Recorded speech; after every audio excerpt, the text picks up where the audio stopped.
자, 우리 아까 못했던 거 보여주고 넘어갈게요. 준비 실컷 했는데 안 보여줄 순 없잖아요. 이거예요, 이거. 요거. 보통 이런 데 관심 없는데, 그죠?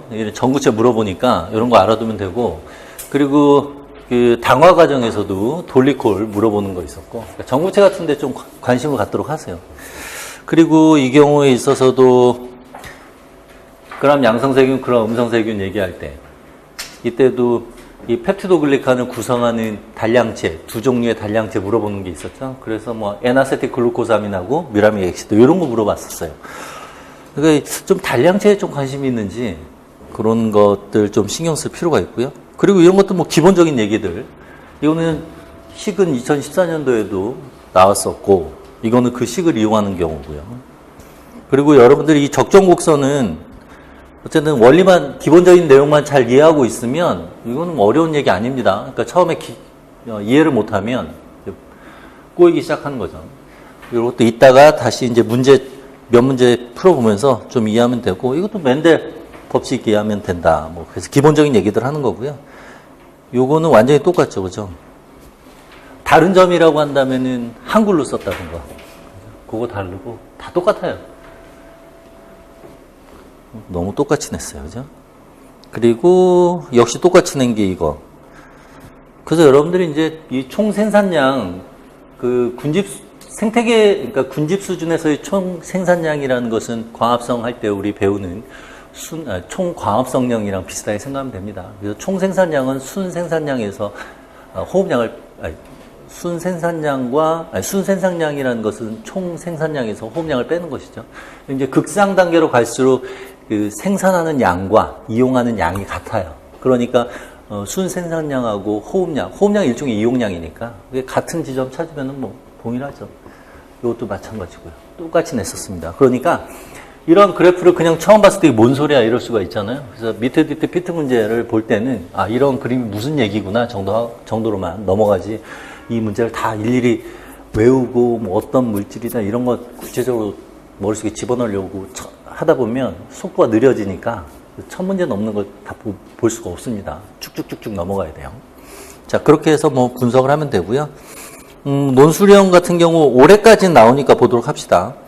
이 경우에 있어서는 뭐 작성 방법 4가지 중에 요거 문항이 있다 해놓고서는 문항에 대해서 답안을 쓰시오.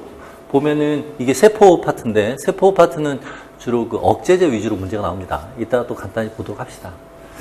자, 이제는 뭐 올해까지만 나오고 그 다음에는 안 나오는데, 어차피 여러분들은 뭐 올해 끝낼 거잖아요, 그죠? 자, 그리고 요 정도 했고요. 아까 못 본 거 했고, 그 다음에 요 얘기 합시다. 자, 우리 경향 다시 한번 분석을 하고 넘어갈 텐데, 여러분들 이 세포학 파트 쭉 보면 일단 여러분들 그 문제풀이 챕터는 이렇게 나뉘어 있습니다. 크게 이제 세포학, 유전학, 동물생리학, 진화분류, 생태, 식물학 딱 나눴고요. 그렇게 나누고 각 챕터 단원별로는 생체고분자 1챕터, 그 다음에 세포막 2챕터고요. 세포구조가 챕터 3이고요. 그 다음에 효소 챕터 4 이런 식으로 쭉 나가게 됩니다. 그래서 전체 챕터가 30챕터로 구성이 되어 있습니다. 그래서 보면은 이제 뭐 세포학에서는 이런 내용들이 있구나 생각하고서 고분자 내용들, 그리고 pK, pI 값들 그런 거 구하는 거 이해하면 되고, 세포막은 구조하고 기능. 근데 세포막 같은 경우는 그렇게 문제가 세포막 부분에서는 별로 안 나왔습니다. 최근에도 안 나오고 있는 상황이고, 세포막 같은 경우는 다른 그 기관계, 특히 동물생리학에서의 그 기관계에서의 물질 수송과 관련돼서 나오게 되니까 세포막에서의 그 기능인 물질 수송에 대해서 좀 이해를 하면 되고, 나올 가능성이 있는 것은 예전에 기출됐었던 뭐 유동성과 관련된 문제가 나올 수 있으니까 그런 것들을 체크하면 돼요. 자, 구조는 뭐 각 소기관 생각하면 되고요. 그 다음에 뭐 골격 같은 거 생각하면 되고, 효소는 뭐 그 에너지 수준에서 이해를 하면 되고, 뭐 억제제 같은 거 이해하면 되고, 그런 식으로 여러분들이 각 챕터에서 어떠한 키워드들이 있는지 체크를 하고, 그러면 뭐 전체적으로 머릿속에 그려지니까 문제를 풀 때도 예를 들어서 세포막 파트 또는 세포 구조 파트하고 동물생리 파트 연결지어서 문제에 접근을 할 수가 있습니다. 그러면 출제자가 어떠한 의도로 문제를 냈는지 파악이 되기 때문에 키워드를 바로 끄집어낼 수가 있어요. 그래서 키워드 한 문장 만들 때 키워드 한두 개면은 한 문장이 완성이 됩니다. 보통 이제 작성 방법에서 요구하는 게 키워드 한두 개를 요구하게 돼요. 그 키워드 넣어서 그냥 문장만 만들면 됩니다. 그래서 문장을 한 두 문장, 세 문장 정도 만들면 서술형 답안이 작성이 돼요. 그 작성 방법 같은 경우 서술형에서는 그 작성 방법이 두 가지 정도가 제시가 되니까 키워드 한 두 개, 세 개 정도 찾기만 하면 돼요. 그러니까 서술형을 너무 어렵게 생각하지 말고 키워드 찾는 데 좀 주안점을 두도록 하세요. 그러니까 얘네들 다 그 키워드를 찾아 놓으면 문제 접근하기가 쉽습니다. 자, 그러면 분석한 걸 보면요. 일단 이 출제 비율을 보면 최근에 그 서술형으로 바뀐 이후에 출제 비율을 보면 25% 돼요. 특히 올해 같은 경우는 그 각 영역, 아까 얘기했던 세포학 유전학, 동물생리학, 그 다음에 식생분진이 대략적으로 25%씩 나왔습니다. 특히 그러니까 2018년도 대비 임용, 그러니까 작년에 시험 본 거죠. 그때 보면은 동물생리학이 그 전까지는 좀 적은 문항수가 적었는데 작년에 좀 문항수가 좀 늘어났어요. 그래서 전체적으로 25% 정도. 그 전에는 대략 세포학 유전학 합쳐서 50%, 동물생리학, 식생분진 합쳐서 50% 나왔는데. 그러니까 이제 그 동물생리학이 좀 적고 식생분진 파트는 좀 비중이 크고 그런 식으로 나왔는데 작년 같은 경우는 각 네 영역이 거의 동일한 비율로 나왔었습니다. 자, 지금 그리고 아까 얘기했듯이 세포학 파트만 우선 볼 건데 세포학 파트를 보면 지금 전체적으로 이렇게 보면요. 이제 2019년도에 여러분들이 문제를 풀죠.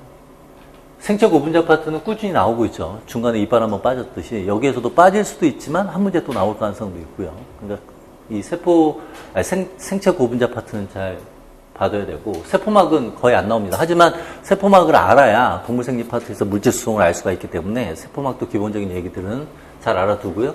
그다음에 세포 구조 안 나오다가 나왔죠. 나올까요? 안 나올까요?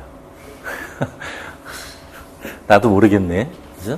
그런데 지금 양상을 보면은 이렇게 좀 연이어서 이렇게 붙어서 나오니까 한 문제 정도 또 나올 가능성도 있고요. 자, 효소 같은 경우도 나올 때 됐죠.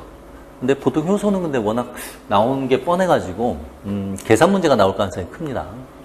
그래서 디트 쪽에서 효소에서는 계산 문제, 뭐, K캣이라든가 Vmax, KM, 그리고 K캣이라는 것은, 그 효소 한 분자의 특징이고, Vmax는 효소 전체 효소의 그 값이기 때문에 Vmax는 K캣 곱하기 전체 효소의 양으로 결정을 할 수가 있습니다.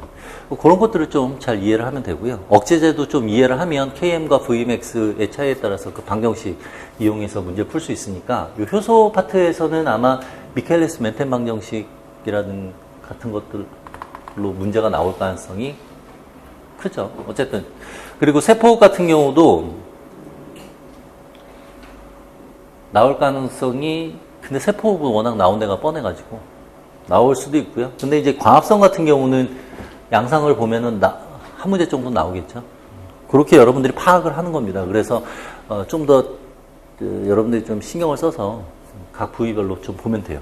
자, 신호전달 파트 같은 경우도 보면은 어차피 신호전달은 뭐 동물생리 파트에서 신호전달이라든가 그런 것들이 다 포함되기 때문에 이것도 뭐 기본적인 내용들은 알아둬야 되겠죠. 자, 그래서 17문제 중에 4문제 정도가 나왔습니다. 그러니까 4분의 1 정도 나왔다. 25% 정도 된다라고 생각하면 되겠죠. 2002년도 이후로 뭐 저렇게 한 332문제 정도 되고요. 자, 그러면 우리 오늘 할 생명 특성, 생체 고분자 파트 어떤 문제들이 나왔었는지 한번 봅시다. 대략 한 13문제 정도 나왔고요. 2002년도 이후로. pK 값 관련된 이 방정식에 대한 문제가 나왔습니다. 방정식 자체를 쓰라고 했고요. 이것은 그것을 응용을 해서 문제를 푸는 것이었고. 자, 그리고 생체 고분자 파트에서는 주로 단백질하고 핵산 위주로 나왔었는데 작년에 재작년이라고 해야 되나요? 2017년도 대비해서는 아까 얘기했던 그 펩티도글리칸 구성, 어떤 단당류가 구성을 하는지에 대한 문제가 나왔었고요. 주로 이제 단백질 아니면 핵산이에요. 단백질은 뭐 계속 나오죠. 그래서 이제 단백질 파트도 보면 정제 분석, PI, PK, 또 PI 위주로 나옵니다. 2018년도는 안 나왔으니까 2019년도 때 나올 가능성이 있고, 그리고 이해하면 되고요. 아마 나온다면은 뭐 정제 파트에서 나오지 않을까 라는 생각이 들고요. 자, 그리고 핵산 부분에서도 보면 핵산은 근데 유전학 파트에서 주로 다루기 때문에 따로 또 하지는 않을 것 같은데, 지금 변성 얘기 나왔으니까 아마도 재생 얘기가 관련돼서 또 나올 가능성도 있고. 자, 아니면은 뭐 정량 문제는 계산 문제인데, 요 미트티트 쪽에서는 이 문제가 나왔었는데 임용에서는 안 나왔기 때문에 계산하는 방법만 좀 알아두도록 합시다. 뭐 단백질 정량이라든가, 단백질이든 뭐 환원당 정량이든 다 그거는 기본적으로 표준 곡선을 그린 다음에 비례식으로 구하면 돼요. 그리고 DNA, RNA는 흡광도가 1일 때 어떤 값을 곱해 주는지 그것만 알면 되니까 이따 문제 풀면서 뭐 여러분들 그냥 방법적인 것만 하나 알면 됩니다. 그래서 산수 문제죠. 그 정도만 체크하면 될 것 같고. 자, 그 다음에 이제 나머지는 간단히 한번 볼까요? 딱히 나머지는 다음에 할 때 볼까? 다음에 할 때 봅시다. 나머지는. 자, 그래서 우리 오늘 할 생체 고분자 파트에서는 여러분들 이거 보면 알 수 있듯이 pKa 값, pI 값, 뭐 이런 것들, 정제하는 과정, 이런 것들 좀 위주로 좀 신경을 써서 볼 필요가 있습니다. 그러니까 단백질 위주로 본다, 이렇게 생각하면 돼요. 자, 그러면 이 정도 수준으로 보면 되고, 뭐 각 챕터 할 때마다 그때마다 확인합시다. 그러면 이제 우리가 할 건 바로 문제 풀어보면 되겠죠. 지금 뭐 여러분들이 그 이론 과정을 끝낸 지 얼마 안 됐기 때문에 그 문제가 바로바로 풀리지는 않을 수 있습니다. 연습을 하는 거예요. 그래서 이 문제풀이 기간 동안에는 이론 정리를, 일단 이론 정리하는 게 주가 되고요. 그 다음에 부가적인 것으로서는 그 이론 내용이 어떻게 문제화되는가. 그래서 여러분들이 이론 내용을 통해서, 문제를 통해서 이론 내용을 끄집어내는, 알고 있는 것을 끄집어내는 연습을 한다, 이렇게 생각하고, 그것을 답으로 쓰는 연습은 모의고사 때 한다, 이렇게 생각하세요. 그래서 키워드 같은 것들, 기본적인 것들을 다 체크한다 생각하면서 문제에 접근하도록 합시다. 자, 그러면 이제 쭉 한번 해보도록 합시다. 순서대로, 여기 나와 있는 건 제 이론 강의 내용 순서대로 문제를 일부러 냈습니다. 이론 정리할 겸 해서. 자, 일단 봅시다. 기본적인 얘기들부터 쭉 한번 보도록 합시다. 이것은 우리가 이제 실험을 할 땐 두 가지 방법이 있습니다. 그 생물학에서는 그 발견과학이라는 것이 있고, 이제 가설에 의한 유도과학이 있죠.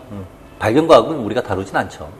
그냥 관찰한 대로 그대로 그 이론 내용을 정리하는 것이기 때문에 가설 유도과학 개념을 좀 알아두도록 하고요. 요 내용은 그 전공 내용학보다는 교과론 쪽에서 주로 다루게 되겠죠. 개념만 이해하도록 합시다. 자, 지금 가설 유도과학이기 때문에 여러분들이 이 문제뿐만 아니라 그 실험 문제가 나오면 항상 왜 이 실험을 했는지에 대한 그러니까 이 실험을 한 의도가 문제에 다 나와 있습니다. 그래서 문제 접근할 때는 이 실험을 한 이유가 무엇인지, 다시 말하면 가설이 무엇인지를 체크를 할 수 있어야 돼요. 자, 지금 봅시다. 자, 다음은 물질 A가 T세포 증식 촉진한다. 관찰을 했는데 얘가 관찰한 거죠. 그래서 물질 A가 있으면 얘가 이제 쭉 관찰을 한 거예요. 그래서 T세포가 증식이 되더라. 이걸 관찰을 한 겁니다. 그럼 왜 T세포가 증식을 했을까에 대한 연구를 하는 것이죠. 자, 그래서 이 실험 과정을 보면, 자, 물질 A 기능을 밝히는 실험을 하는데, 지금 T세포 물질 A가 없고, B가 처리된 배양에서 배양을 했다. 이렇게 되어 있습니다. 힌트가 여기 있는 거죠. 그래서 물질 B라는 게 인터루킨2의 발현량을 증가시킨다라고 되어 있습니다. 그러면 이제 인터루킨2가 기본적으로 무슨 기능을 하는지 여러분들 알고 있어야 돼요. 이제 면역학 쪽을 이제 배운 상태에서는 인터루킨2가 무슨 기능을 하는지 알죠. 그래서 인터루킨2 같은 경우는 T세포가 스스로 분비해서 자기가 그 수용체를 가지고 있기 때문에 수용체와 저 인터루킨12가 인터루킨2가 결합을 하게 되면 그러면 이제 T세포가 증식을 할 수가 있게 되겠죠. 그러니까 지금 인터루킨2를 처리했는데 여기엔 나와 있지 않지만 여러분들은 요 내용을 알고 있어야 된다는 얘기예요. 인터루킨2에 의해서 T세포가 증식한다라는 거. 그리고 지금 B라는 물질을 처리하면 항상 T세포가 증식을 한다는 것을 알 수가 있습니다. 그러니까 이 내용을 집어넣었다는 얘기는 물질 A의 기능을 이 사람들이 어떻게 추측을 했냐면 인터루킨2의 발현량을 증가시켜서 T세포의 증식을 촉진하는 것이다 라고 이제 알 수가 있고요. 그래서 가설을 본다면 물질 A는 인터루킨2의 발현량을 증가시킬 것이다. 뭐 추가적으로 더 얘기한다면 발현을 증가시켜서 T세포의 증식을 유도하게 된다. 뭐 이렇게 쓸 수가 있겠죠. 자, 그리고 여기에서 뭐 우리가 가설은 생각할 수가 있었고, 그리고 여기에서 뭐 하나 따져봅시다. 자, A의 기능을 알아보는 것이기 때문에 우리가 실험군에서는 A를 처리하게 됩니다. A를 처리하지 않았다는 얘기는 음성 대조군에 해당한다는 얘기고요. B를 처리해서 항상 T세포가 증식하게 만들었기 때문에 이것은 양성 대조군을 의미하는 것이고요. 인터루킨 발현량을 증가시켰으니까. 그래서 A를 처리하게 되면은 얘는 실험군에 해당하는 것이고요. 이렇게 여러분들이 이런 실험 문제를 볼 때는 항상 대조군을 찾도록 하세요. 대조군을 찾아야 가설도 찾을 수가 있으니까. 자, 그리고 세 가지 배양조건에서 뭐 배양하고서요, 발현량을 조사했다라고 되어 있습니다. 자, 그럼 발현량을 조사했다라고 했으니까 어떠한 변인을 처리했을 때, 어떤 조건을 우리가 변화를 줬을 때 그 결과값이 발현량이죠. 그러니까 여기서 인터루킨들 발현량을 조사했다라고 하면 얘가 변인에 의해서 종속된 애기 때문에 얘는 변인에 따라서 결과가 달라지니까 얘는 종속 변인이다. 이렇게 우리가 생각을 할 수가 있습니다. 그럼 종속 변인이면 얘가 Y축이겠구나. 이렇게 생각하고요. 항상 실험 원리는 똑같습니다. 뭐 생물학자들이 실험을 할 때 뭐 새로운 뭐 다른 원리를 이용하는 것은 아니고 기본 원리는 똑같기 때문에 실험 문제 해석할 때는 항상 이 순서대로 해석하도록 하세요. 자, 그래서 발현량 증가하고 무처리 물질 A, 물질 B를 처리했죠. 그러면 얘네들은 독립적으로 처리했기 때문에 독립변인에 해당하고요. 이런 것들. 뭐 B든 A든 뭐 다른 조건들. 그리고 특히 이제 하나의 그 실험군 내에서 물질 A를 처리했다 하면 얘는 조작을 한 것이죠. 그래서 얘는 조작변인이다. 우리가 얘기를 할 수가 있고요. B를 처리한 곳에서 B는 조작변인. 이렇게 보면 됩니다. 자, 그래서 여러분들이 기본적으로 어떤 거 알아야 되냐면 독립변인 알아야 되고요. 그에 따라서 종속되는 종속변인 알아야 되고요. 그 다음에 독립변인 중에서 특정한 물질을 처리한 조작변인 알아야 되고요. 그러니까 이 독립변인이라는 것은 조작변인하고 개념을 본다면, 그 차이를 본다면 독립변인이라는 것은 종속변인에 영향을 줄 수 있는 여러 가지 조건들을 의미하는 겁니다. 그러니까 독립변인 하면 뭐 여기에서는 A도 있고요, B도 있고요. 그리고 지금 세포를 키우는 것이기 때문에 여러 가지 배양 조건, 그런 것들, 다양한 조건들이 다 독립변인에 포함되고 그 중에서 우리가 처리한 조건이 조작변인에 해당해요. 예를 들면 A, 뭐 이런 식으로. 한 가지겠죠, 조작변인은. 그리고 종속변인이라는 것은 실험 결과다, 이렇게 생각하면 되고요. 자, 그런데 조작변인은 단일 조작이에요. 한 가지 독립변인 중에서 한 가지 변인만 처리를 하기 때문에 단일 조작변인이라는 표현을 쓰는데, 그러면 다른 그 조건들은 동일하게 해야 되겠죠? 그래서 그렇게 동일하게 하는 것을 우리가 변인을 통제한다라고 하고요. 변인 통제라는 것은 조작변인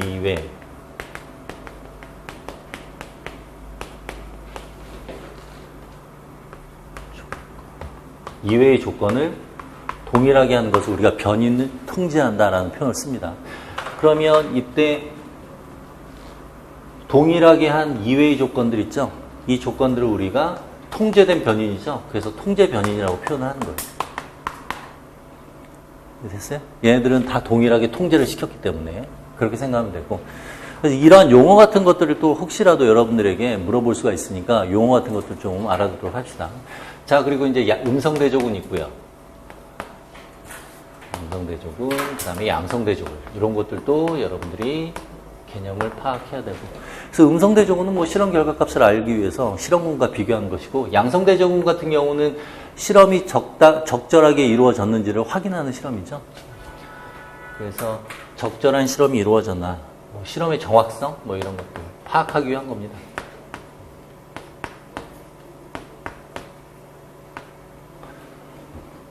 이렇게 개념만 잡고 넘어가도록 합시다. 여러분들이 헷갈려 할 수 있는 게 이제 뭐 이 통제 변이는 헷갈려 할 수 있는데 요거 헷갈리지 않도록 합시다. 동일하게 한 조건들을 다 포함해서 우리가 통제 변이라고 표현하는 것이고. 자, 요 정도로 개념 잡고 넘어가도록 합시다. 자, 그러면 이 실험에 가설을 쓰시오라고 했는데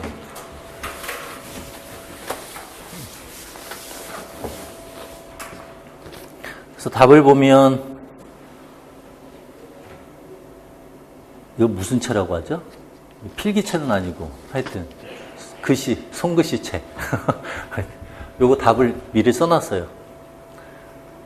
그래서 물질 A가 인터루킨 2의 발현을 증가시킬 것이다. 뭐 추가로 더 쓴다면 그래서 T세포의 증식을 유도할 것이다. 뭐 여기까지 쓰면 되고요. 나는 편한데 여러분들은 달라지는 게 없구나. 답을 그대로 써야 됩니다. 자, 두 번째 봅시다.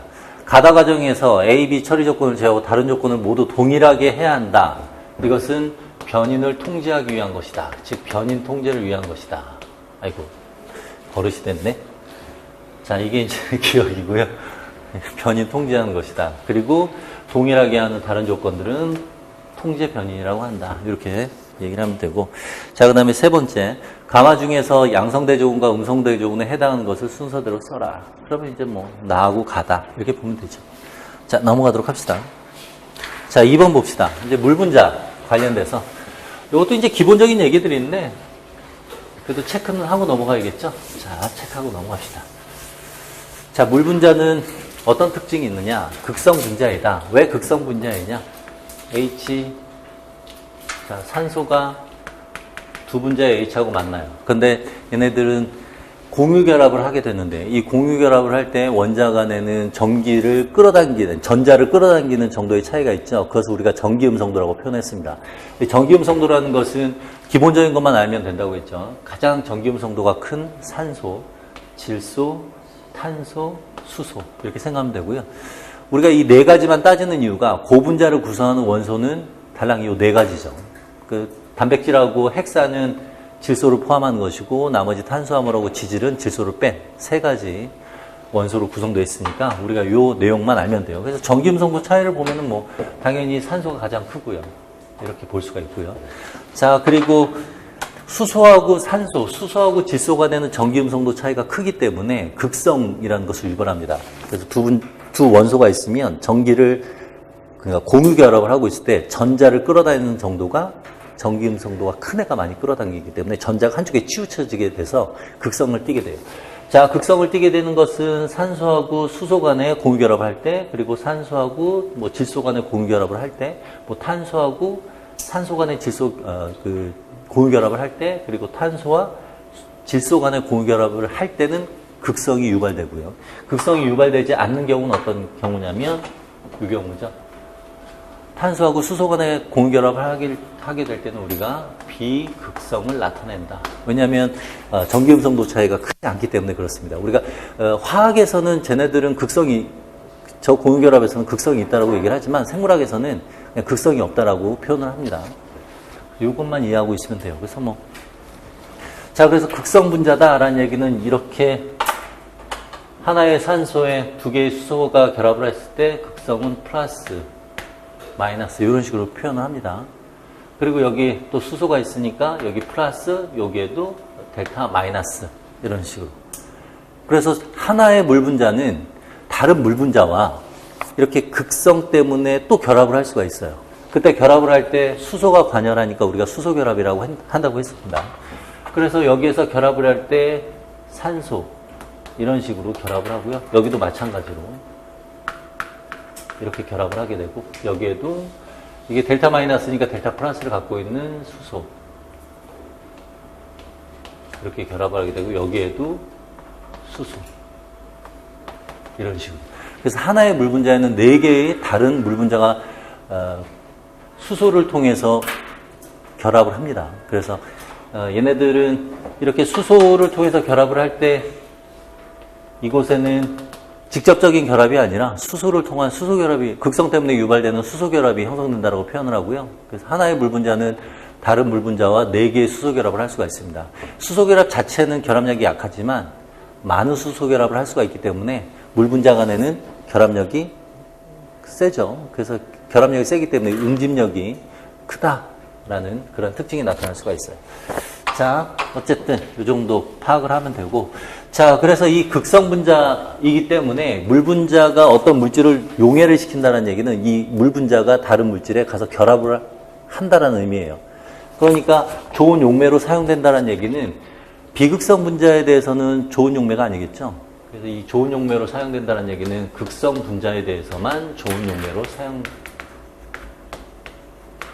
사용된다라고 생각을 하면 되고요. 자, 수소결합 형성. 그래서 이 수소결합 아까도 얘기했듯이 많은 수소결합 때문에 전체적으로 봤을 때는 강한 결합이 되니까 기체로 되려면은 많은 에너지가 공급이 돼야 됩니다. 그래서 주변의 에너지를 뺏어가니까 체온 조절이 가능하고요. 체온을 떨어뜨릴 때 사용할 수가 있겠죠. 그리고 강한 표면 장력 때문에 물의 이동, 그 식물에서의 물관을 통한 물의 이동이 가능하다. 그리고 이제 물관에서의 그 물의 이동이 일어날 때는 실제로 중요한 것은 증산작용이 중요한 것이고요. 그 물기둥이 끊어지지 않게 하기 위해서는 응집력이 있어야 되고, 그리고 올라갈 때 그 물관 요소라든가 뭐 헛물관 같은데 결합을 해서 그 물기둥이 끊어지지 않게 해주니까 그때 이제 표면 장력에 관여하는 것이고요. 실제로 중요한 것은 물관을 통한 물의 이동에서는 이 증산작용이 가장 중요하게 작용합니다. 자, 4도씨에서의 최대 밀도, 이때는 뭐 그 수생 생태계가 겨울에도 얼지 않고 유지가 될 수 있게 해주는 것이죠. 그래서 이 경우는 수중 생태계 유지에 유리하다. 이거 다 답이다, 다 나와 있습니다. 자, 그래서 우리 개념 잡으면 여기 이렇게 0도씨고요. 여기 아래쪽은 4도씨. 왜냐하면 4도씨일 때 가장 밀도가 크기 때문에. 그래서 찬 공기가 들어갈 수가 없죠. 그래서 4도씨가 항상 유지가 된다. 뭐 이렇게 생각하면 됩니다. 자, 이거는 그냥 여러분들 그냥 개념만 잡는 거예요. 자, 그래서 이제 문제를 한번 보면, 자, ABC는 생물학적 기능을 나타내는 것이다. 체온 조절, 호수 생태계 유지, 식물 체관을, 왜 체관이야? 왜 체관일까요? 물관이죠, 물관. 물관을 통한 물의 이동. 체관이라고 돼 있어요. 물관이 물관. 자, 그래서 뭐 A, C, B 이렇게 하면 되고요. 자, 그 다음에 두 번째. 한 개의 물 분자는 최대 몇 개의 다른 물 분자와 수소 결합이 가능한가? 4개까지 가능하고요. 그 다음에 세 번째. 물이 극성 물질에 대해서 좋은 용매로 사용되는 이유를 열역학 제2법칙을 근거로 설명하시오. 이렇게 돼 있죠. 열역학 제2법칙이면 뭐 무질서도. 자, 반응은 무질서도가 증가하는 반응이 일어나게 된다. 그래서 여기서 말하는 엔트로피가 무질서도죠. 그래서 무질서도가 증가하는 반응은 자발적으로 일어나는 반응이다. 그래서 개념 잡아보면 여기에 이제 뭐 기질이 있고, 여기에 이런 식의 엔자임, 효소가 딱 있으면 여기에 이제 물 분자들이 결합을 하는 거죠. 그리고 여기에도 물 분자들이 결합을 하고 있을 거고요. 그래서 얘네들이 너무 가까이 있어 그랬나? 얘네들이 이제 결합을 하게 되면 기질이 이렇게 있으면 효소가 이렇게 있고요.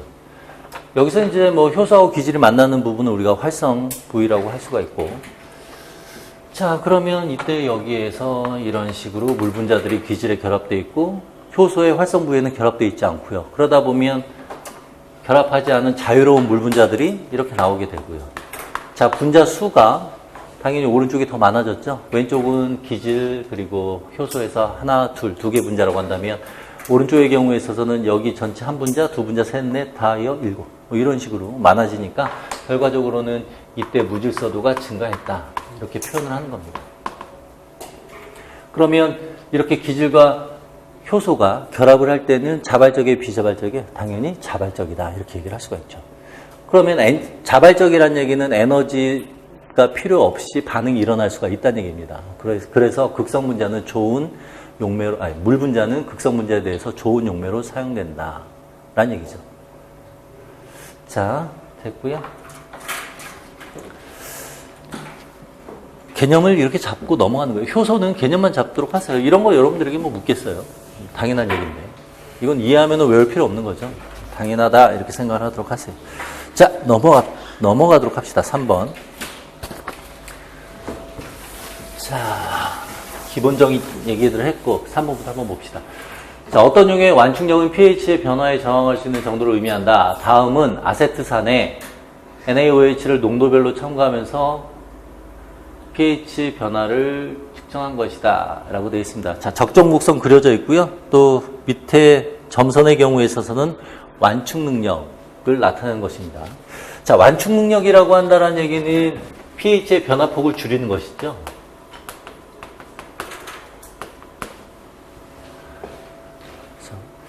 자, 그럼 pH의 변화폭을 줄이는 이유는 뭐예요? 고분자들의 변성을 방지하기 위한 것이죠.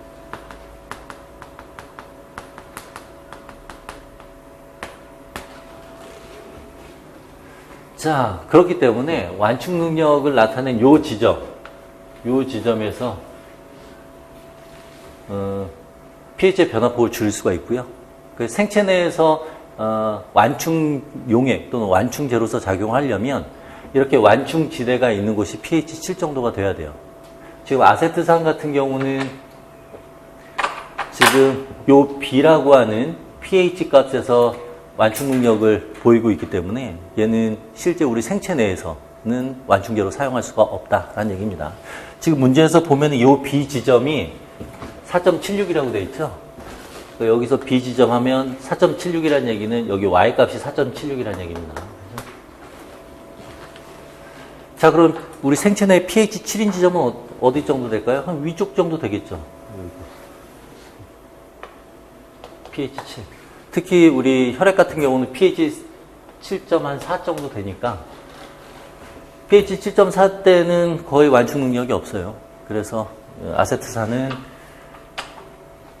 우리 생체 내에서는 완충제로서는 부적절하다.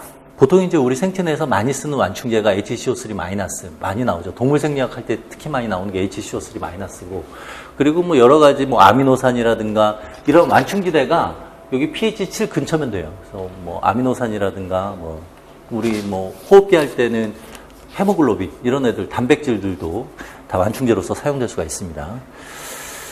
자, 그리고 이러한 적정 곡선을 항상 그 실험을 할 때, 이 적정 곡선을 위한 실험을 할 때는 항상 처음에 실험할 때는 pH가 낮은 상태에서 실험을 해야 돼요. 그러면서 NaOH를 넣어주면서 pH를 점점 증가시키면 적정 그 완충지대가 나타나는 지점을 우리가 확인할 수가 있습니다. 자, 그러면 넘어가도록 해봅시다. 문제 바로 풀도록 하죠, 뭐. 여기에서 그 NaOH 농도, 첨가한 NaOH 농도는 NaOH를 계속 첨가하면서 그 농도량을 증가하는 건데, 이걸 다른 표현으로 나올 때는 OH- 이렇게 표현하기도 하고요. 또는 당량이라는 표현을 씁니다. OH- 당량. 그러니까 이런 게 다 같은 얘기예요. 표현이 다르다고 해서 여러분들 당황하지 마세요. 여러분들이 알고 있는 수준이고 표현만 달리한 거니까 문제 풀다 보면은 표현이 약간씩 다른 것들이 나옵니다. 그런 거에 당황하지 마세요. 자, 그러면 우리 문제 한번 봅시다. 자, HA, A-, H+, 이렇게 화학식을 보여주고요. pKa 값을 구하는 등식을 쓰시오라고 하면 이겁니다. 이거 달랑 외우면은 좀 잘 안 외워질 수도 있기 때문에 이거는 어떻게 구하는지만 이해를 하면 되는데, 자, HA가 H+하고 A-가 돼요. 자, 이때 산화구하고 산과 염기의 개념도 한번 잡아볼까요? HA는 뭐죠? 산이에요, 염기예요? 주변 수용액에 수소이온을 내줄 수 있으면 산이라고 했습니다. 얘는 산이에요. 지금 HA라는 게 뭐냐면 어떤 물질이 있는데 수소를 가지고 있고 그 수소 이외의 부분은 다 A라고 그냥 표현한 겁니다. 그리고 A-의 경우에 있어서는 수소이온, 주변에 있는 수소이온하고 결합을 할 수 있으니까 수용액에 있는 수소이온을 제거를 할 수가 있습니다. 그래서 얘는 우리가 염기라고 얘기를 할 수가 있고요. 강염기 같은 경우는 이 변화가 잘 안 일어나기 때문에 이러한 변화, 이게 실제로는 가역 과정인데요. 이러한 변화가 일어나려면 약산 약염기들이 완충제로서 변화가 일어날 수 있어서 약산 약염기들이 완충제로서 쓰입니다. 자, 그리고 여러분들 그 HA에서 이렇게 해리가 될 때 우리가 이제 상수, 해리 상수를 구할 수가 있는데 그게 KA 값이에요. 그러니까 KA라는 건 해리 상수다라고 생각하면 되고요. 그러면 이 해리 상수는 어떻게 구하느냐? 해리된 정도를 나타내는 게 해리 상수죠. 그러니까 원래 있던 것 HA가 이렇게 있으면 해리가 많이 되면 값이 커지니까 해리가 된 것을 위에다 분자에다가 보내주면 됩니다. 그래서 H 플러스 곱하기 A 마이너스 이런 식으로 하면 돼요. 이게 해리상수라는 것만 알면 이게 이 답을 쓸 때 헷갈릴 때 이런 식으로 유도를 할 수가 있습니다. 물론 이제 이 문제 또 안 나오겠죠? 올해는 안 나오겠죠? 작년에 나왔기 때문에. 어쨌든 다른 것들도 다 이런 식으로 좀 이해를 하면 외울 게 줄어드니까 잘 이해하도록 합시다. 자, 그럼 여기에다 뭘 집어넣냐면 마이너스 로그 값을 붙여요. 미천 10. 그럼 마이너스 로그 KA가 되고요. 그 결과가 pKa가 돼요. P만 붙이면 되죠. pH라는 게 수소이온 농도에다가 마이너스 로그 10을 붙인 것이니까. 그래서 이제 이거 곱하기니까 여기다 마이너스 로그 10 H 플러스니까 얘는 pH가 되고요. 그 다음에 마이너스 로그 10 붙여주고 HA 이거죠. 이게 저 등식입니다. pH를 왼쪽으로 보내고 싶으면 pH를 빼고 이거 마이너스니까 플러스. 여기서 보낼 때 여기 앞에다 붙여줄 때 마이너스를 꼭 넣어줘야 돼요. 요거 바뀌어버리면 헷갈리니까. 작년에 나와서 그런지 할 맛이 안 난다, 그죠? 뭔가 이 시험 문제로 나올 수도 있겠다 이런 생각을 하면은 좀 재밌는데, 그죠? 작년 이맘때 요거 하면서 그 얘기 했는데 야, 이런 거 또 내겠어? 막 이랬는데 학생들도 막 웃었어요.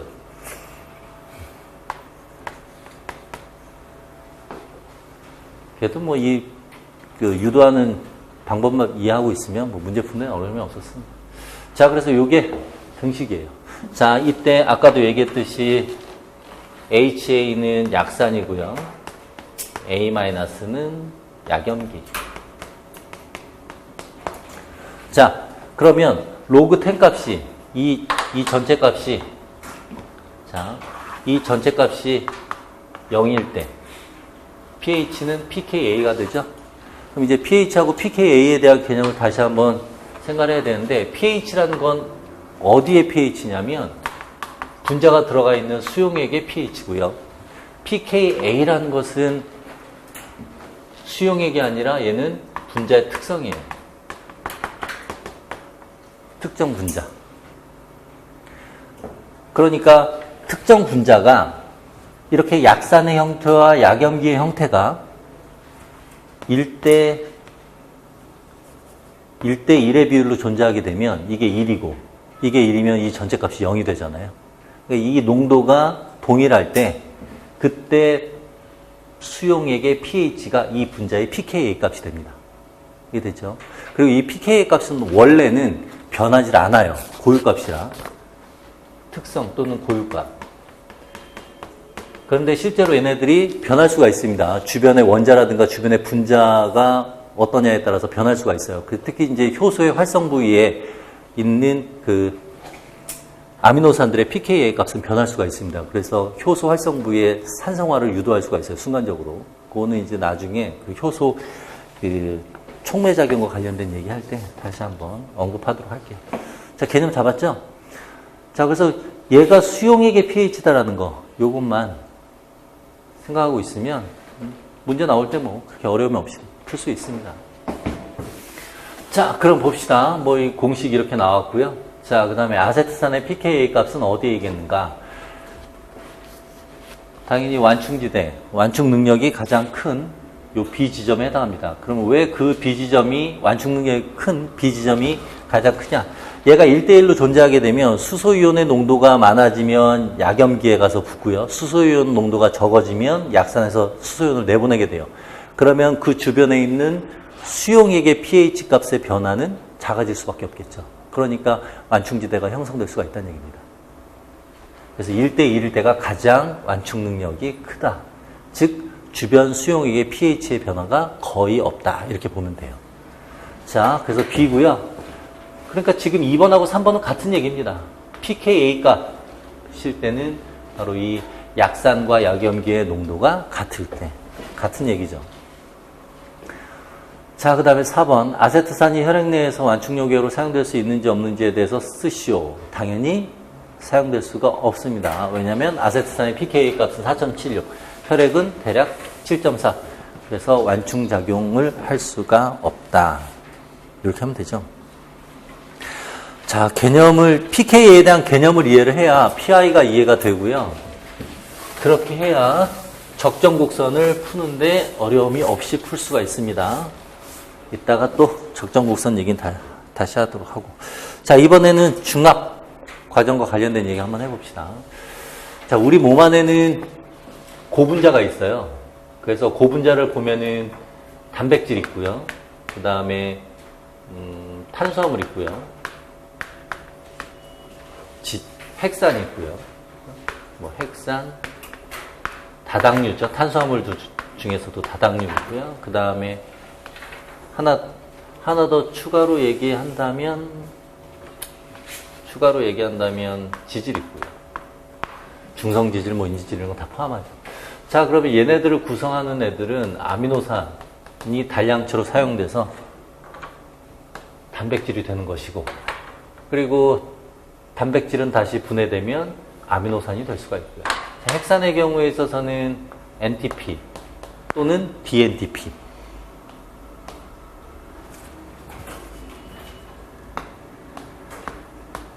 뭐 RNA 같은 경우는 NTP고요.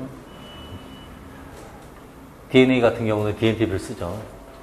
자, 다당류 같은 경우는 단당류. 자, 얘네들이 합성이 될 때는 물이 빠져나오죠. 그래서 탈수 축합 반응이 일어나고요. 이렇게 분해가 될 때는 물을 첨가해서 분해가 되죠. 그래서 가수 분해 이렇게 하면 되죠. 자, 얘네들도 마찬가지입니다. 자, 그런데 지질의 경우에서는 좀 달라요. 지질의 경우에 있어서는 이러한 단량체들이 중합체를 형성하는 것이 아닙니다. 자, 지금 단백질, 핵산, 다당류까지는 중합체고, 지질의 경우에 있어서는 중합체는 아니고 고분자에 해당한다. 이렇게 보는 거죠. 대신 이제 우리가 지질과 관련돼서 무슨 에스테르 결합, 또 그 고세균의 경우에 있어서는 에테르 결합을 한다. 뭐 이런 얘기는 지질의 경우에 있어서는 지질을 구성하는 데 필요한 글리세롤, 그리고 지방산, 이 결합을 할 때, 얘네들 간의 결합을 할 때 이제 에스테르 결합, 에테르 결합 뭐 이런 얘기가 나오는 겁니다. 그래서 에스테르 결합을 하는 경우에 있어서는 진정세균, 그 다음에 진액의 경우에서는 에스테르 결합이고요. 에테르 결합을 하는 거에 있어서는 고세균. 이렇게 보면 되겠죠? 자, 요 개념을 이해하면 되는데, 자, 그런데 이제 이 단량체가 중합체가 될 때, 이 단량체가 그냥 단량체 하나만 딱 가는 것이 아니라, 이때 어떤 물질이 이제 빠져나오는 그런 과정이 생깁니다. 그것을 정리한 게 중합과정 A하고 B예요. 그러면 중합과정 A하고 B와 관련돼서 우리가 문제를 풀려면 단백질이 중합될 때, 핵산이 중합될 때, 다당류가 중합될 때 어떤 물질들이 빠져나오는가, 이걸 파악을 하면 됩니다. 자, 우리 순서대로 한번 볼까요? 어떤 것부터 할까? 이 결합, 얘들 중합될 때는 공유결합 합니다. 공유결합 어떤 건지 다시 한번 체크해 봅시다. 펩티드 결합이 있고요. 인산이 에스테르 결합이 있고요. 그 다음에 글리코시드 결합인데 산소를 매개로 해서 글리코시드 결합이 일어나니까 O-글리코시드 결합. N-글리코시드 결합은 대표적으로 어디에서 나오냐면 핵산 형성할 때, 이 단량체 형성할 때 N-글리코시드 결합 있죠? 염기와 오탄당 간의 질소가 관여하기 때문에 그때는 N-글리코시드 결합입니다. 자, 그러면 우리 글리코겐부터 한번 봅시다. 자, 자, 글리코겐이 N-1개가 있다고 해봅시다. 그러니까 그 포도당이 N-1개로 구성된 글리코겐이 있다고 해봅시다. 자, 그러면 여기에 포도당이 하나가 딱 오게 되면 그러면 이 글리코겐이 형성되는데 이때는 N개짜리 포도당으로 구성된 글리코겐이 형성이 되죠. 자, 이때 단량체가 올 때 포도당에는 UDP가 결합된 상태로 오고요. 그러면서 글리코겐이 될 때 UDP가 빠져나옵니다. 그리고 이 UDP는 어디에 있었던 거예요? 단량체에 있던 물질이 빠져나온 것이죠. 그러니까 중화과정 A와 B 중에 자 봅시다. 중화과정 A를 보면은 중합체에서 빠져나온 것이었고 A는 B의 경우에 있어서는 단량체에서 7번 단량체에서 빠져나온 것입니다. 그러니까 글리코겐의 경우에 있어서는 단량체에서 물질이 빠져나왔으니까 글리코겐의 경우에 있어서는 중화과정 B에 해당한다 이렇게 볼 수가 있겠죠. 자, 그 다음에 DNA 한번 봅시다. 예를 들어서 DNA, 핵산. 자, DNA도 보면 N-1개의 단량체로 구성되어 있고요. 뭐 DNTP, N-1개로 구성되어 있다는 얘기죠. 자, 여기에 DNTP가 또 온다고 해봅시다. 자, 그러면 얘네들이 와서 DNA가 될 때 이제는 단량체 N개로 구성된 DNA. 자, DNTP가 결합을 할 때 알파와 베타 간의 고유결합이 끊어지면서 5번 탄소의 인산기와 기존에 있던 3번 탄소의 OH기의 산소와 결합을 하게 되죠. 그때 빠져나오는 게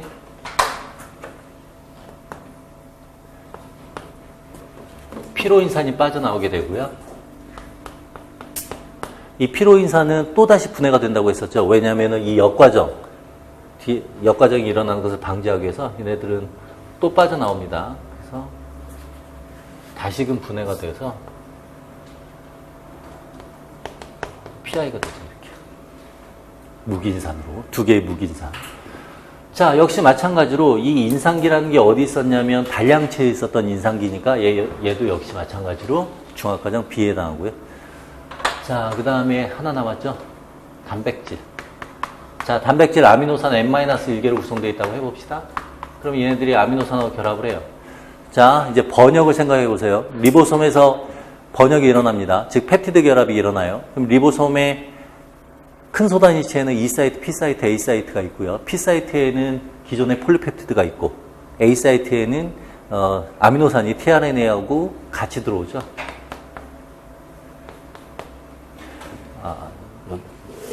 미안해요. 여기다가 이렇게 합시다.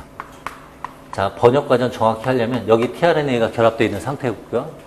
그리고 아미노산에 tRNA가 이렇게. 이게 이제 아미노아시드 tRNA죠. 이게 큰 소단위치에서 결합이 일어납니다. 자, 그럼 P 사이트, A 사이트 있는 상태에서 결합이 일어날 때 어떻게 결합이 일어나냐면 지금 자, 단백질은 tRNA에 결합된 부분이 N-말단이에요? C-말단이에요? C-말단이죠. 노출되어 있는 게 N-말단이잖아요. 여기가 C-말단. 자, 아미노산도 마찬가지로 여기가 N-말단이고요. tRNA에 결합되어 있는 부분이 C-말단이에요. 그래서 결합이 일어날 때 어떻게 결합이 일어나냐면 P 사이트에 있는 tRNA와 단백질, 일종의 뭐 폴리펩티드죠. 번역 과정이니까. 그냥 여기서는 그냥 단백질로 썼지만 절단이 일어나죠. 그래서 요 C-말단이 N-말단하고 결합을 하게 되죠. 그러면 결과적으로 그 다음 내용을 보면 요 tRNA가 떨어져 나와요. 요 tRNA가 이렇게 떨어져 나온다는 얘기입니다. 여기가 tRNA. 자, 그리고 여기에서는 단백질이 만들어지는데 역시 이제 tRNA가 결합되어 있겠죠. 자, 이때 단백질은 단량 아미노산 N개로 구성되어 있고요. 자, 그러면 지금 여기서 빠져나온 tRNA는 기존의 중합체에서 빠져나왔으니까 이 경우는 저 중합과정 A에 해당합니다. 됐죠? 이렇게 생각하면 됩니다.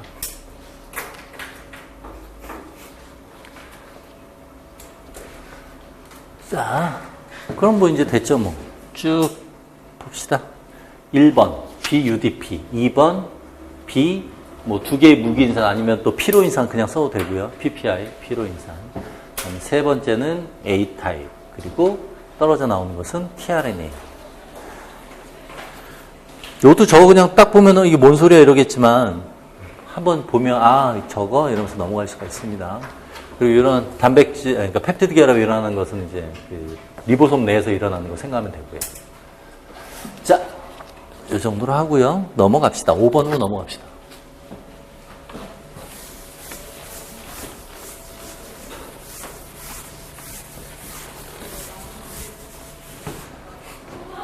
생체 고분자 파트는 생물학 전반에 걸쳐서 여러분들이 다 알고, 그러니까 생체 고분자 파트를 알아야 그 생물학 파트 전반에 대한 이해가 쉽기 때문에 고분자 파트는 잘 이해를 하도록 하세요. 자, 5번 봅시다. 다당류의 구조를 일부만 나타냈다라고 돼 있죠, 뭐. 자, 지금 여기다 그냥 바로 쓸까요? 지금 보면은 여러분들이 이 포도당을 알파 타입이냐 베타 타입이냐의 기준을 본다면, 자, 지금 1번 있고요, 2번 있고요, 3번 탄소 있고요, 4번 탄소 있고, 5번 탄소 있고, 6번 탄소가 있습니다. 항상 4번 탄소는 6번 탄소하고 반대쪽에 있다고, 반대쪽에 OH기가 있다고 생각하세요. 여기 OH기. 단당류 기준으로 봤을 때. 그리고 1번 탄소가 6번 탄소 기준으로 봤을 때 같은 쪽에 있는지 반대쪽에 있는지에 따라서 이게 이제 알파형이냐 베타형이냐 이렇게 나뉩니다. 다시 말하면 4번 탄소하고 같은 위치에 있는지 반대쪽에 위치에 있는지에 따라서 지금 같은 위치에 있죠. OH기. 그러니까 여기가 여기 OH기니까 얘는 알파 타입이고 역시 얘도 알파 타입이죠. 그러니까 알파 타입 간에 알파 일사결합이 일어나게 되고 1번 탄소와 여기 4번 탄소 간의 결합이 일어나니까 알파 일사결합. 얘는 아밀로스죠. 자, 그에 반해서 다의 경우에 있어서는 6번 탄소가 있고 역시 4번 탄소는 그 반대쪽에 있고요. 1번 탄소는 6번 탄소와 같은 쪽, 4번 탄소의 OH기와는 반대쪽에 1번 탄소의 OH기가 있죠. 그러니까 얘는 베타형이다. 이렇게 얘기를 할 수가 있고요. 베타와 베타 사이의 결합인데 1번 탄소와 4번 탄소 간의 결합이 일어나니까 베타 일사결합이다. 이렇게 얘기를 하는 거죠. 자, 이런 경우는 이제 셀룰로스 얘기를 하고요. 그래서 이 아밀로스 같은 경우는 나선형을 나타내게 되고 약간씩 뒤틀어집니다. 그런데 얘네들은 뒤바뀌어 있기 때문에 셀룰로스는 그 직선형을 나타내고, 그래서 직선형의 셀룰로스가 차곡차곡 쌓이게 돼서 견고한 지지작용을 할 수가 있는데, 이렇게 셀룰로스 간에 차곡차곡 쌓일 때는 수소결합. 이 수소결합을 끊는 효소는 익스펜신. 식물학 할 때 배웠잖아요. 익스펜신. 그리고 이러한 셀룰로스 간의 수소결합을 끊는 것이지 셀룰로스 내에서 그러니까 셀룰로스 내에서 베타 일사결합을 끊는 게 아니죠. 그죠? 익스펜신은 수소결합을 끊는 겁니다. 그러면 이러한 베타 일사결합을 끊는 것은 동물이 가지고 있질 않죠.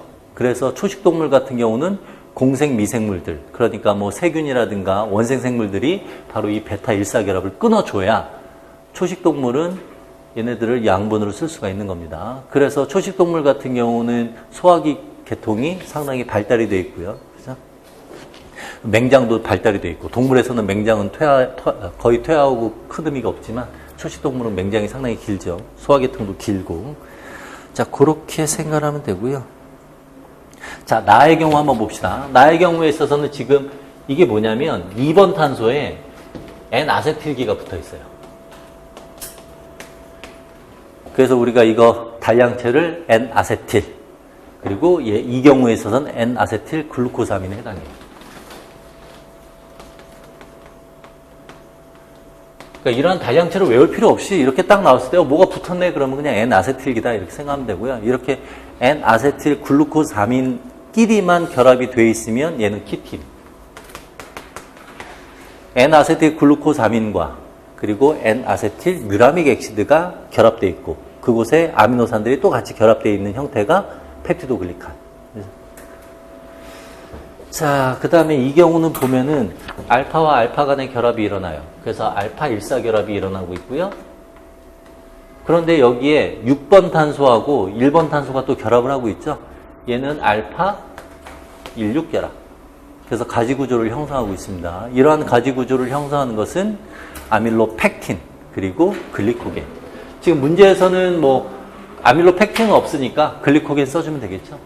이 경우는 글리코겐. 글리코겐은 아밀로펙틴에 비해서는 가지가 좀 더 촘촘하게 형성이 되어 있습니다.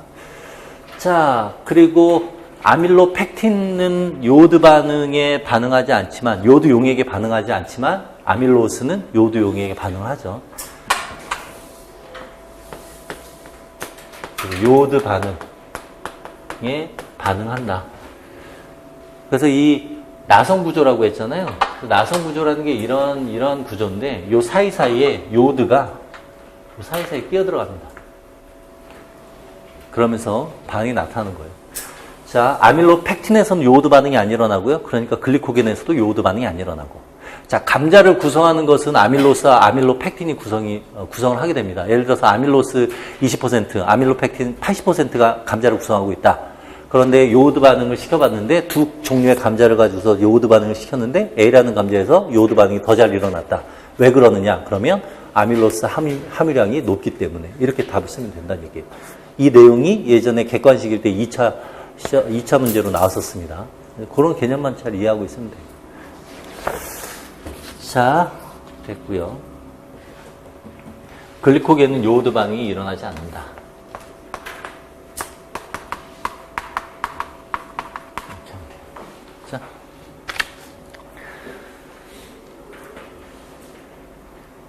그래서 아밀로스와 아밀로펙틴 얘네들은 이제 녹말을 형성하게 되고요. 자, 개념 잡았으니까 넘어가도록 합시다. 이거 외울 것도 없잖아요. 여러분들 이 구조를 외울 필요 없어요. OH기만 이런 거 신경 쓰지 말고요. 알파형인지 베타형인지 알면 되고, 얘는 N아세틸 글루코사민이다. 뭐 하나 붙어 있으면은 N아세틸 글루코사민이다. 이렇게 생각하면 됩니다. 자, 그러면 N아세틸 글루코사민 같은 경우는 무슨 결합일까요? 이거는 뭐 안 외워도 알 수 있죠.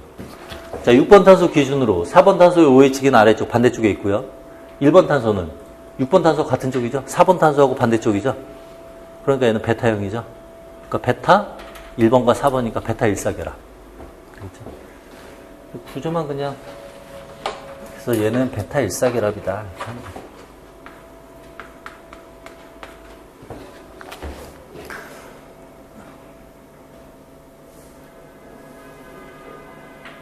됐죠? 자, 넘어갑시다. 자, 그러면 가라는 어떤 다당류인지 순서대로 쓰시오. 아밀로스, 왼쪽 아래가 나였습니다. 아밀로스, 키틴, 셀룰로스, 글리코겐 이렇게 하면 되고요. 만약에 뭐 다당류 4종류가 문제 안 나왔다 그러면 글리코겐 또는 아밀로펙틴 이렇게 하면 될 거고, 뭐 식물 가지고서 어쩌고저쩌고 했다 그러면 이때는 글리코겐이 아니라 아밀로펙틴이라고 써야 되겠죠. 자, 그 다음에 2번. 식물의 구조성 다당류 그리고 식물의 저장성 다당류는 무엇이냐? 자, 구조성 다당류는 셀룰로스, 저장성은 아밀로스. 그 구조가 각각 직선형과 나선형을 나타내는 이유를 단당류의 종류를 쓰시오. 셀룰로스 같은 경우 베타형 포도당 간의 결합, 간은 알파형 포도당 간의 결합을 하면서 각각 직선형과 나선형을 갖게 된다. 뭐 이런 얘기고요. 자, 3번. 내가 그냥 팍팍 올리면 안 되는구나. 올려도 돼요? 그냥 이건 뭐 베타형이냐 알파형이냐 물어본 겁니다. 자, 3번 봅시다. 동물에서 저장성 다당류를 저장하는 대표적인 두 저장 세포. 그러면 저장성 다당류 하면은 뭐 글리코겐이었잖아요. 글리코겐을 저장하는 곳. 그러면 간과 근육세포가 가장 대표적입니다. 간의 경우에 있어서는 혈당 조절, 근육세포에서는 ATP 생성. 근육세포는 혈당 조절을 할 수가 없어요. 왜 할 수가 없어요? 포도당의 인상기를 떼어내는 SER 막에 있는 효소가 없기 때문이죠. 그 효소는 뭐예요? 인상기를 떼는 효소니까. 포스파타제. 그죠? 탈인산 효소. 그러면 어디에 있는 인상기를 떼요? 포도당의 인상기를 떼죠? 그러니까 글루코스. 포스포타제 이러면 되겠죠. 자, 그리고 간세포 말고 이러한 혈당 조절을 또 할 수 있는 게 누구냐면 신장. 신장세포도 혈당 조절에 관여를 할 수가 있습니다. 근데 이제 비중이 작기 때문에 우리가 이제 뭐 신장에 대한 얘기는 그렇게 안 하고 주로 간세포 얘기를 하는 거죠.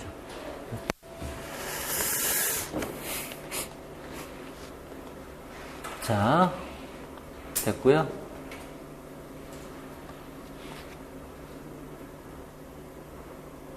근육세포가 혈당 조절에 참여할 수 없잖아요. 지금 간세포가 혈당 조절에 참여할 수 있다는 얘기는 혈당량을, 자, 간세포는 혈당 조절하고 근육세포는 혈당 조절을 참여할 수 없다는 얘기는 혈당을 높이는 데 관련된 얘기예요? 혈당을 낮추는 데 관련된 얘기예요? 혈당을 높이는 데 관련된 얘기죠? 혈당 낮추는 데는 둘 다 관여하죠? 얘 받아들이고 얘도 받아들일 거 아니에요. 그래서 각각 글리코겐을 저장하니까 혈당을 낮출 때는 두 세포 다 관여를 합니다. 혈당 낮추도록 신호를 보내는 호르몬이 뭐예요? 인슐린. 그러니까 인슐린에 대해서는 간세포, 근육세포 다 관여를 해요. 혈당을 올리는 데 관여하는 건 글루카곤이죠. 글루카곤에 대해서 근육세포는 반응을 안 하죠. 그러니까 근육세포에는 글루카곤의 수용체가 없다라는 얘기예요. 그죠? 당연한 얘기예요.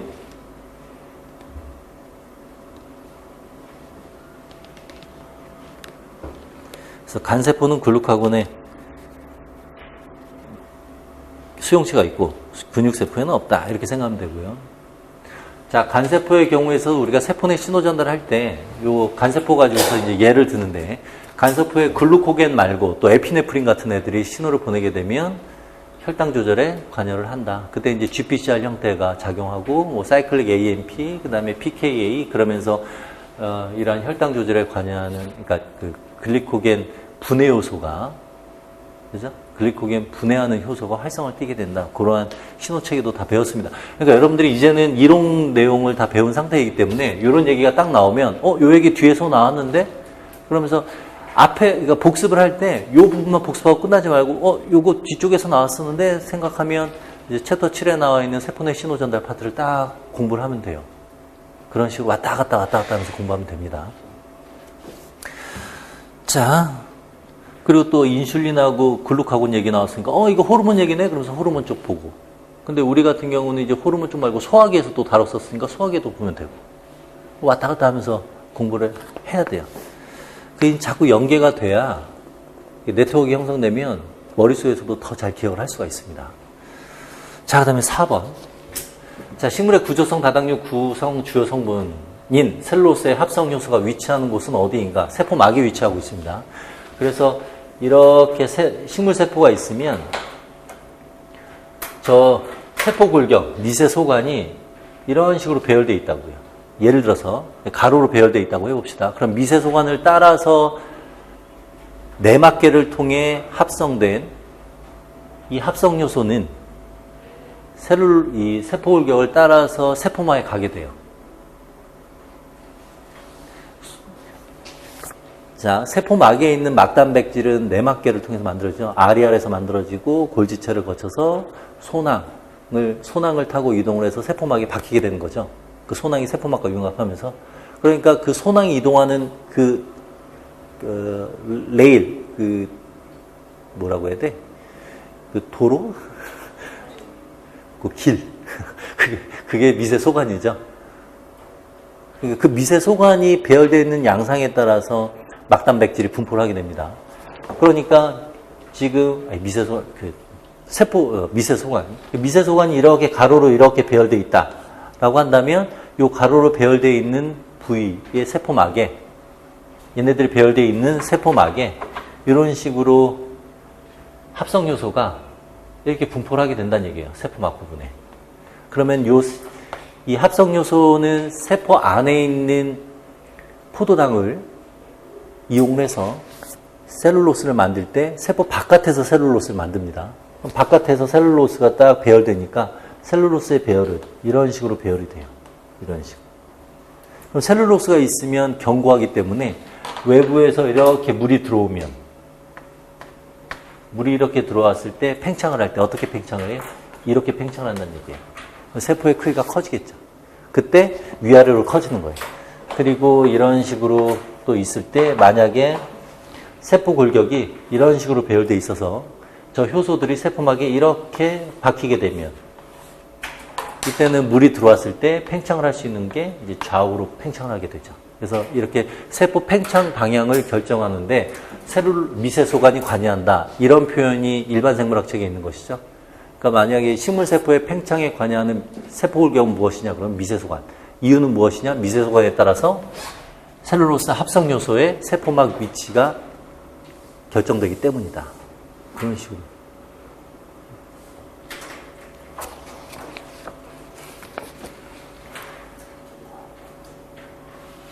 자, 그럼 물이 들어왔을 때 이 세포가 커진다는 얘기는 세포벽이 느슨해졌다는 얘기죠. 그럼 세포벽이 느슨해졌다는 얘기는 세포벽을 구성한 셀룰로스 간의 수소결합이 끊어졌다는 얘기죠. 이때 어떤 효소? 익스펜신. 이것을 산성신장설이라고 하죠.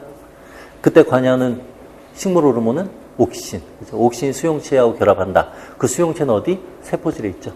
그런 식으로 이번 식물학하고 또 연관져서 여러분들이 생각하면 됩니다. 자, 공부를 할 때는 자꾸 왔다 갔다 하세요. 그럼 그렇게 왔다 갔다 하려면 어떤 챕터에서 어떤 내용을 배웠는지를 알아야 돼요. 그러면 그 챕터의 키워드들을 또는 소제목들을 머릿속에 갖고 있어야 된다는 얘기니까 여러분들이 한 번 복습으로 끝나면 안 돼요. 시험 보기 전까지 계속해서 복습을 해줘야 됩니다. 반복해서 복습을 해줘야 어떤 챕터에 무슨 키워드들, 어떤 기작이 있었구나. 이게 연계가 되고 이러한 문제를 풀어볼 때마다 그걸 자꾸 연계시키게 되면 나중에 이제 본고사에서 각 챕터에 있는 내용들을 같이 묶어서 문제를 낼 때 비중을 어떤 내용에 초점을 맞춰서 문제를 냈는지를 알 수가 있어요. 그러면 어떤 키워드를 써야 되는지 파악할 수가 있고요. 의외로 학생들 중에는 문제 파악이 안 돼서 답을 못 쓰는 경우 있어요. 아는 건 많이 아는데 이게 흩어져 있다 보니까 문제 파악을 못하는 학생들이 있더라고요. 그러니까 개별적으로 물어보면 잘하는데 그걸 통합해서 문제를 내면은 모르는 학생들이 있기 때문에 내가 이 얘기를 자꾸 하는 겁니다.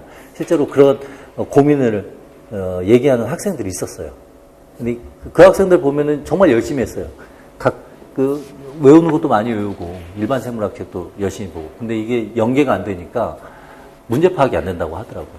그런 트레이닝을 해서 그 친구는 그 문제 파악이 되고 그래서 뭐 합격한 친구도 있는데 여러분들도 그래서 일단 본고사에서 문제가 나오면 출제자가 뭘 원하는지를 알아야 거기에 맞게 답을 쓸 수 있으니까 자꾸 관련져서 문제를 풀도록 하세요.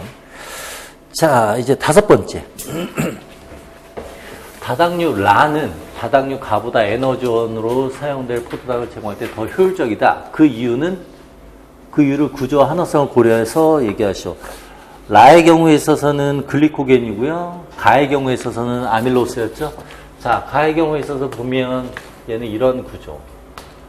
라의 경우에 있어서는 이 구조에 덧붙여서 이런 가지 구조. 자, 이 분해 요소가 분해를 할 때는 한 번에 동시에 절단하는 것이 아니라 이 한쪽 끝에서부터 절단을 합니다. 여기서도 한쪽 끝에서부터 절단, 한쪽 끝에서부터 절단, 한쪽 끝에서부터. 지금 뭐 왼쪽 끝에서 절단하는 것만 보여주고 오른쪽 편에서 절단하는 것은 안 보여주고 있죠.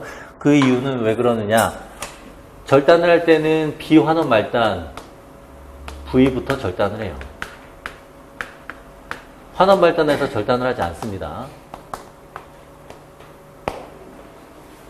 그러니까 여기에서 절단이 이렇게 일어나게 되니까 지금 아밀로스의 경우에 있어서는 한 분자 한 분자의 포도당이 떨어지겠지만 글리코겐의 경우에 있어서는 여기 비환원 말단이 동시에 3군데 있으니까 3개의 포도당이 동시에 떨어질 수가 있겠죠. 자, 그래서 답을 보면 분해 요소에 의해서 비환원 말단 부위가 잘리고 그러다 보니까 비환원 말단 수가 많은 곳이 포도당을 빠르게 제공을 할 수가 있다라는 얘기예요. 그렇죠? 자, 그럼 우리 정리 한번 해보도록 할까요? 요 비환원 말단 요거 확대해서 한번 얘기해 볼까요?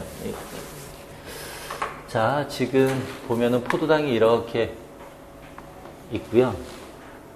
6번 탄소 위에 있는 거죠. 그리고 실제로는 여기 각이 진 곳에는 탄소가 있는데 여기 부분은 산소로 연결되어 있는 곳이고요. 자, 이렇게 되어 있습니다. 요 구조죠. 그럼 여기가 비환원 말단, 그리고 여기는 계속 이어져 있고요. 자, 이때 절단을 할 때 여기서 절단이 일어난다는 얘기입니다. 그죠? 여기서 이렇게 절단이 일어나게 되니까 여기서 절단이 일어나게 되면 1번 탄소가 노출이 돼요. 1번 탄소에는 카르보닐기가 있죠. 자, 카르보닐기에는 알데히드기하고 케톤기가 있습니다. 그 중에서도 알데히드기가 노출이 되면 얘는 환원당으로서의 기능을 할 수가 있어요. 여기는 4번 탄소죠. 그러니까 비환원 말단이고 1번 탄소가 있는 쪽은 환원당으로서의 기능을 할 수가 있기 때문에 오른쪽에 있는 것이 환원 말단에 해당한다는 얘기예요. 이게 없으면 오른쪽 여기가 절단돼서 환원 말단이 될 수가 있으니까 환원당이 될 수 있습니다. 그렇죠? 자, 여기서 환원 말단이다라는 얘기는 1번 탄소의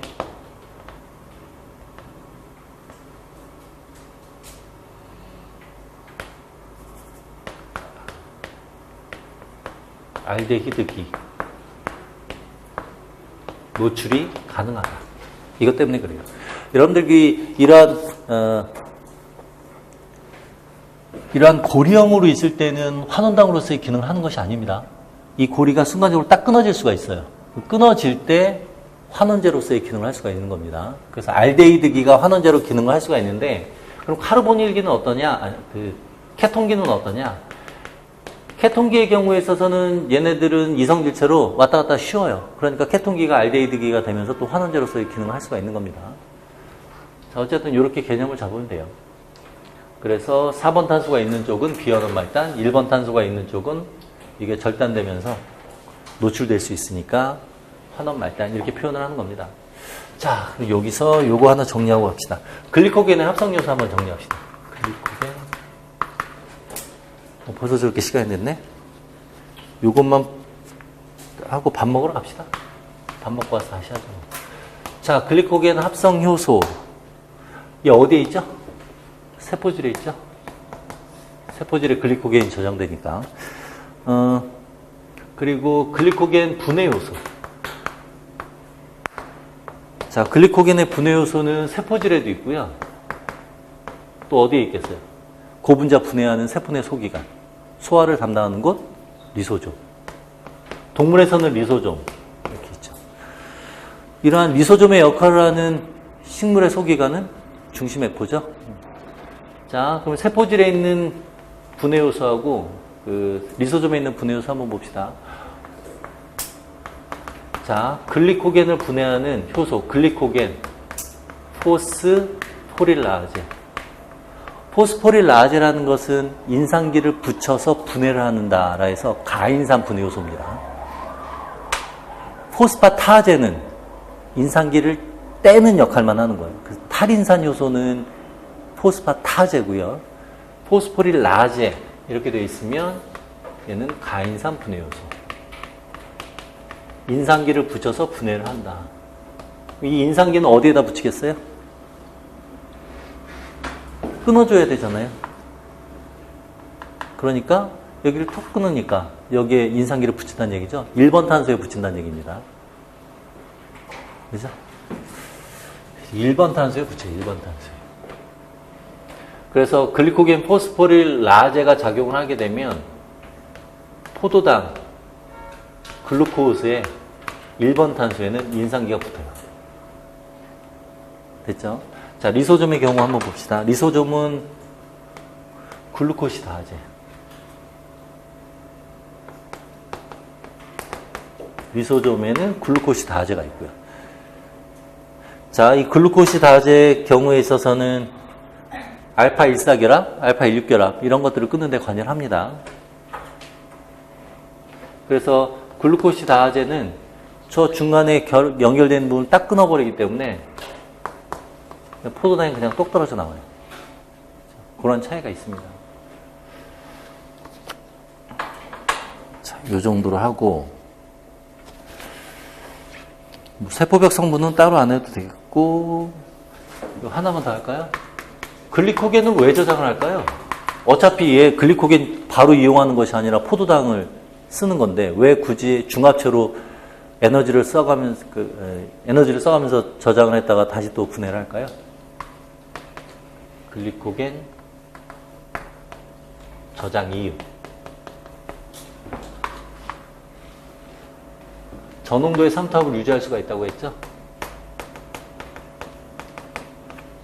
포도당을 받아들이면 포도당 한 분자는 삼투압 결정하는 데 관여합니다. 그러니까 포도당이 10분자가 있는 것과 포도당 10분자가 합쳐져서 중합이 돼서 한 분자의 글리코겐이 형성됐을 때 삼투압의 차이를 보면, 삼투농도의 차이를 보면 글리코겐 한 분자가 있을 때가 삼투농도가 낮아요. 그러니까 삼투압을 결정할 때는 삼투압, 삼투농도 같은 개념이에요. 그러니까 삼투압을 결정할 때는 입자 수예요. 분자 수. 그러니까 글리코겐이라고 한 분자, 포도당 10개라고 한 10분자 따져보면 포도당만 있게 되면 삼투농도가 높아집니다. 삼투농도가 주변보다 높아지면 물이 막 들어오잖아요. 그럼 세포 터져요. 그러니까 낮은 농도의 삼투를 유지하게 되면서 용혈을 방지할 수가 있어요. 그리고 낮은 농도로 포도당이 글리코겐으로 전환이 되면 포도당의 농도는 낮아지죠. 그러면 낮은 농도가 유지가 되니까 계속해서 포도당을 받아들일 수가 있습니다. 그래서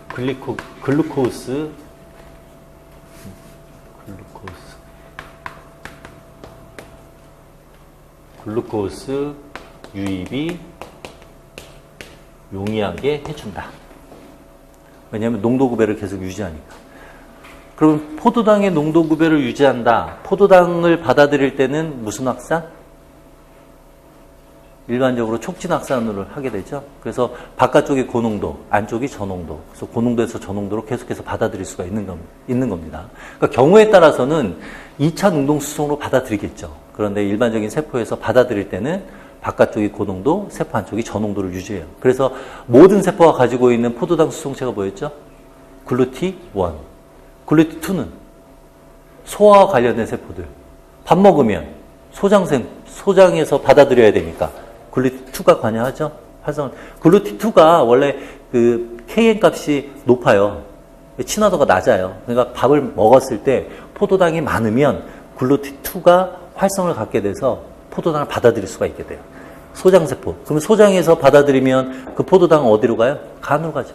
그럼 간에서는 그 작용에 따라서 글리코겐 저장해야 되니까 글루티2는 간세포에도 있고. 그리고 혈당량 올라갔을 테니까 그 혈당량 낮추려면 이자에서 인슐린 분비돼야 되니까 이자세포에도 글루티2가 있고. 그 세 가지. 글루티3는 뇌세포. 글루티4는 저장 담당하고 있는 지방세포하고 그 근육세포. 걔네들은 막사비비 일어나죠. 글루티5는. 글루티5는 포도당 수송체가 아니죠. 실제로는. 걔네들은 과당. 그래서 과당을 에너지원으로 쓰는 그러한 그 생식, 그러니까 배우자, 정자. 정자는 과당을 배우자로 쓰기 때문에 글루티5를 가지고 있습니다. 그죠? 그리고 글루티5를 가지고 있는 경우는 또 소장 상피세포의 정단면 쪽. 소장 내강에 있는 과당을 받아들일 때는 그 정단면에 있는 글루티5가 받아들이죠. 자, 기저 측면에는 소장 상피세포의 기저 측면에 글루티2가 있는 것이고 정단면에는 글루티5. 내강이 이렇게 있고, 그죠? 이게 내강, 주름진 고기 내강, 여기가 조직. 이렇게 과당을 받아들인다, 프룩토스를 받아들인다 하면 여기에 글루티5. 그리고 얘네들은 또 이 혈관으로 들어올 때, 기저 측면 쪽에서 들어올 때 여기에는 글루티2.